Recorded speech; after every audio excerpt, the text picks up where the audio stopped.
Market रे दामी मिठा आज आम प्रस्तुत करवा कम खर्च कम समय रे जेहेतु आगू आसुची राखी पूर्णिमा स्पेशल मिठा रेसिपी आज आम प्रस्तुत करवा अति सरल उपाय। तो चलतु लेट नक रेसिपी आज आम प्रस्तुत करवा। नमस्कार, जय जगन्नाथ फ्रेंड्स, झिली कुकिंग को आपण मानक अनेक अनेक स्वागत। तो प्रथमे आम गोटे करेई नवा अल्प टिके से एड करदे पानी। ये करेई पानी एड करने द्वारा कौन हम ना आम जेहेतु क्षीर एड करवा तो क्षीर गुड़ाक जमी करेई को लगभग। तो देखो ये मुझे हाफ लिटर क्षीर नहीं। प्रथमे क्षीर को आम टे सीझा दबा।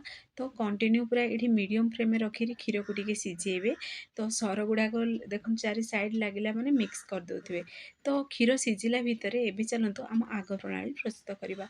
ये देखो मुझे 300 ग्राम नहीं पनीर नहीं। तो ये आम से पनीर को कौन करवा हाथ साइज आप चाहिए क्रश भी करेंगे आउ चाहिए मिक्सर भी ग्राइंडिंग करेंगे।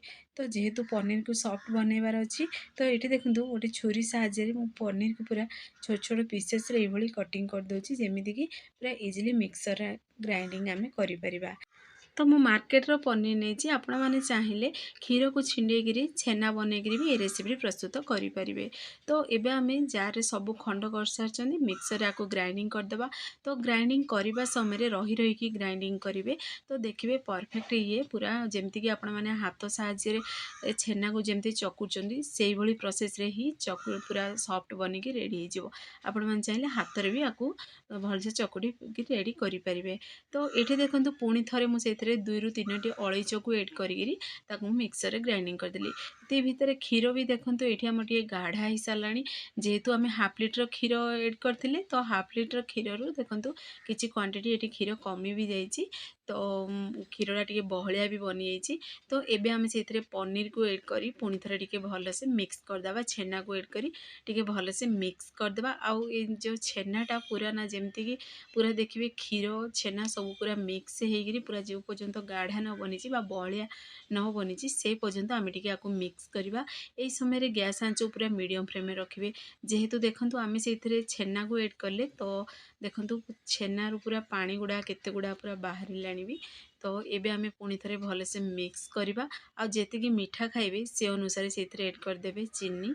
तो आपण मैंने चाहिए ये गुड़ भी एड करेंगे चीनी को स्किप करी। तो ये पुणी थे आपको आम भलसे मिक्स करदे। मिक्स करी आपको पूरा ये चीनी को मेल्ट हवा दबा आउ पूरा पानी गुड़ाक पूरा सुखिला पर्यंत आम टे मिक्स करवा।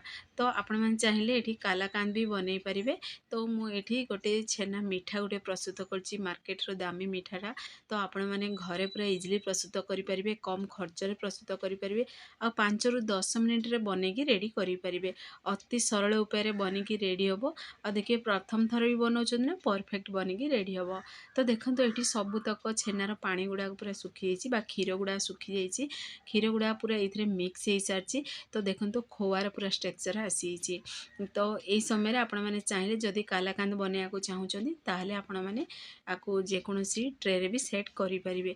जेहेतु मुझे मीठा बनवाक चाहूँगी माने आपको मीठार सेप दवाक चाहूँगी छेना मीठार तो बा खोआ स्टाइल गोटे मीठा प्रस्तुत करने चाहूँगी से आपको टे ठंडा हाँ देवी प्रथमे आउ अल्प टे गोटे चामच से आम एड करदे गुआ घी एड कर गाई घी एड करवा। तो गुआ घी एड करने द्वारा कौन हम ना तार फ्लेवरटा बहुत बढ़िया आसो। तो आपण मैंने चाहिए एड करेंगे ना स्किप भी करेंगे। जदि कालाकांद बनवाक चाहूँगी ताले स्किप करेंगे। आ कालाकांद जदि बनवाक चाहूँगी ताले देखिए छेना पूरा ये पूरा माने परस्पर भितर जमीक लगभग से पर्यंत अपेक्षा करेंगे टी सॉफ्ट थी से समय ही आपण मैंने सेप दे पारे। तो आपण मैंने चाहिए हाथ द्वारा देखो छेना घषिकी सॉफ्ट बनई पारे किंतु मु मिक्सर ही या ग्राइंडिंग कर जेहेतु जल्दी भी बनीज हाथ टे टाइम लगे से। तो देखो ये गोटे पेस्ट बनईकी रेडी करदे गोटे बाउल को आम बाहर करदे। यही समय जदि अधिक देखिए माने पतला लगुच जमीक सेप बनइबनी तो फ्रिज रे किछि समय रखिदेवे जदि सेट हो जमीती सेप आपण मैंने चाहिए से अनुसार ये बनई पारे। तो देखो केते बढ़िया पूरा लड्डू स्टाइल भी बनई पारे आपको सिलिंडर भी सेप दे पारे। तो मुझे सिलिंडर ही सेप देवी। तो ये जदि लड्डू भली जदि ये प्रोसेस रे बनवाक चाहूँगी ये प्रोसेस रे बनईकी आपण मैंने कौन प्लेट रे भी रखिपारे। एमिति देखिए बहुत बढ़िया स्वादिष्ट लगे फ्रेंड्स ये मिठाटी। ମାର୍କେଟରୁ ଯଦି କିଣିକିରି ଆଣୁଛନ୍ତି ନା ଏ ମିଠାଟି ଦେଖିବେ 1 କେଜି ଯଦି ଆଣିବେ 400 ଟଙ୍କା ପଡ଼େ। ତ ଆପଣମାନେ ଘରେ ପୁରା ଇଜିଲି ପ୍ରସ୍ତୁତ କରିପାରିବେ এই ରେସିପିଟି। ତ ଦେଖନ୍ତୁ ଏଠି ମୁଁ ସିଲିଣ୍ଡର ହିଁ ସେପ୍ ଦେଉଛି। ତ ସିଲିଣ୍ଡରରେ ସେପ୍ ସବୁତକ ମୁଁ ମିଠାକୁ ଦେଇକରି ଗୋଟେ ପ୍ଲେଟ୍ରେ ରଖିଦେବି। ତ ସବୁତକ ଆମେ ସେମ୍ ପ୍ରୋସେସ୍ରେ ବନେଇକିରି ଏବେ ରେଡ଼ି କରିଦେବା।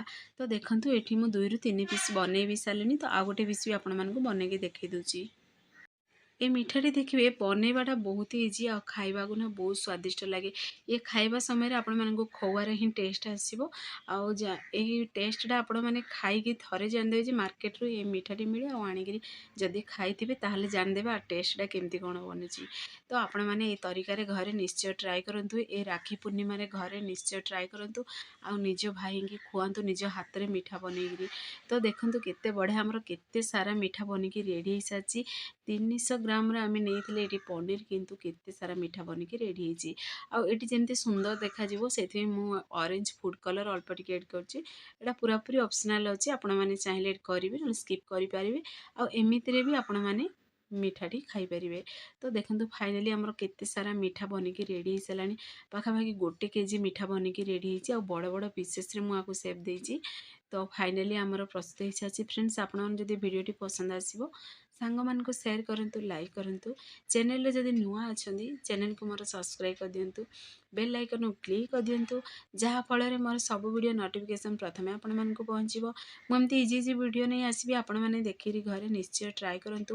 ଆଉ ଏଇ ରାକ୍ଷୀ ପୂର୍ଣ୍ଣିମାରେ ନିଶ୍ଚୟ ଘରେ ଟ୍ରାଏ କରନ୍ତୁ। କେମିତି ଲାଗିଲା କ'ଣ ଆପଣମାନଙ୍କର ଅନୁଭୂତି ମୋ ସହିତ ସେୟାର କରନ୍ତୁ। ଯଦି ଫେସବୁକ୍ ପେଜ୍ରେ ଦେଖୁଛନ୍ତି ତାହେଲେ ଫେସବୁକ୍ ପେଜ୍ ମୋର ଫଲୋ କରନ୍ତୁ। ଇନଷ୍ଟାଗ୍ରାମରେ ଯଦି ଦେଖୁଛନ୍ତି ନା ଫଲୋ କରିବାକୁ ଜମାରୁ ଭୁଲନ୍ତୁନି। ତ ଦେଖନ୍ତୁ ଆପଣମାନଙ୍କୁ ଗୋଟେ ଖଣ୍ଡ କରିବି ଦେଖାଇ ଦେଉଛି ଗୋଟେ ମିଠା ଆଉ କେତେ ବଢ଼ିଆ ଦେଖାହେଉଛି, ପୁରା ପାଖରୁ ବି ଦେଖାଉଛି ଆଉ ବହୁତ ସ୍ୱାଦିଷ୍ଟ ବି ଥିଲା।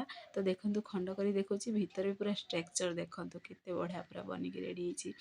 ତ ଆପଣମାନେ ବି ଘରେ ନିଶ୍ଚୟ ଟ୍ରାଏ କରନ୍ତୁ, ଛୁଆଠୁ ବଡ଼ ପର୍ଯ୍ୟନ୍ତ ସମସ୍ତେ ପସନ୍ଦ କରିବେ। ଏଇଭଳି ନୂଆ ଶୈଳୀ ମିଠା ରେସିପି ଆପଣମାନେ କମ୍ ଟାଇମ୍ରେ କମ୍ ଖର୍ଚ୍ଚରେ ବନେଇକି ରେଡ଼ି କରିପାରିବେ। ମାର୍କେଟର ଦାମୀ ମିଠା ରେସିପିଟି ଆପଣମାନେ ଇଜିଲି ପ୍ରସ୍ତୁତ କରିପାରିବେ ଆଉ ଅତି ସରଳ ଉପାୟରେ ଆପଣମାନେ ଘରେ ଇଜିଲି ପ୍ରସ୍ତୁତ କରିବେ। ତ ଆପଣମାନେ ନିଶ୍ଚୟ ଟ୍ରାଏ କରିବେ। କେମିତି ଲାଗିଲା କ'ଣ ମୋତେ କମେଣ୍ଟ ମାଧ୍ୟମ ଜଣାନ୍ତୁ। ତ ସେ ପର୍ଯ୍ୟନ୍ତ ରହୁଛି, ପୁଣି ଏକ ନୂଆ ରେସିପି ନେଇ ଆସିବି। ନମସ୍କାର, ଜୟ ଜଗନ୍ନାଥ।